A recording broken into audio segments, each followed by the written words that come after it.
How does the ballooning credit card debt and the, uh, starting again with student loan repayment affect inflation and just the general economy? Okay, so we have credit card debt, good thing for the economy, right? It's To a certain spending point. up to a point, and but this is exactly what we were talking about for the last years. We've been talking about this pent up demand. The last pandemic created the Roaring Twenties. Uh, Money was inexpensive. A lot of money got pushed out there. Companies are looking to put it somewhere. Banks are looking to put it somewhere. Credit cards, they make good money on credit cards, even with the Yeah. bad debts and the fraud. They're charging high interest rates at 12+%, and mortgages, were really scary for banks and a lot harder to do after 2008's disaster. So lots of money available for credit card. So that starts there. The banks have to have that available, and that's been flowing.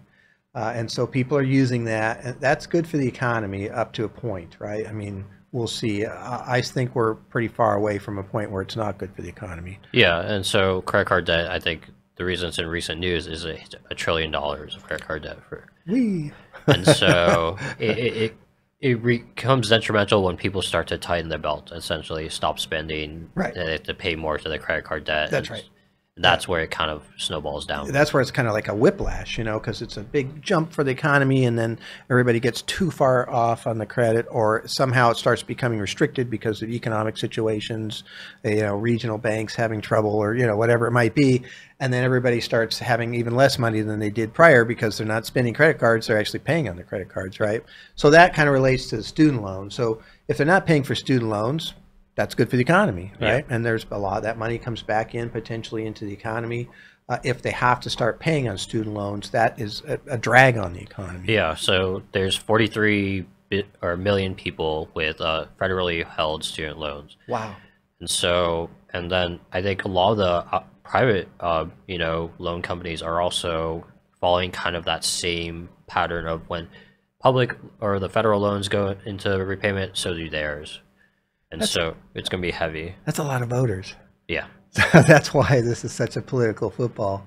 And you can see why the current administration is trying to appease those voters with some of these relief pieces. Now, there are an awful lot of stories out there with kind of predatory practices on some of these loans. Some of the yeah. interest rates are ridiculous, and so there's probably some legitimate reasons to do some relief also. It's a pretty big drag for a generation if they have too much debt because Right. it puts off a lot of their life events.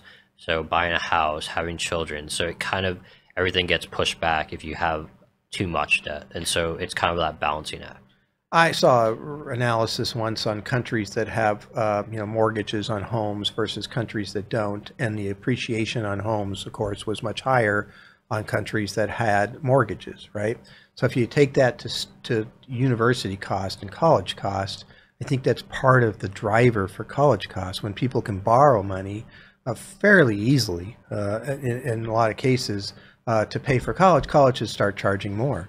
It's available money Yeah. that comes through, and so I've never been a really big fan of student debt. I know it's somewhat necessary, but I've seen some pretty tough cases to deal with. Yeah, I think it's also kind of you sometimes have to think about student debt as kind of like an investment. Mhm. Am I going to get a good ROI on this student debt? So, may if I'm going to become a doctor, yeah, I'm willing to take on that debt because I have a Yeah, higher income right. payoff with that.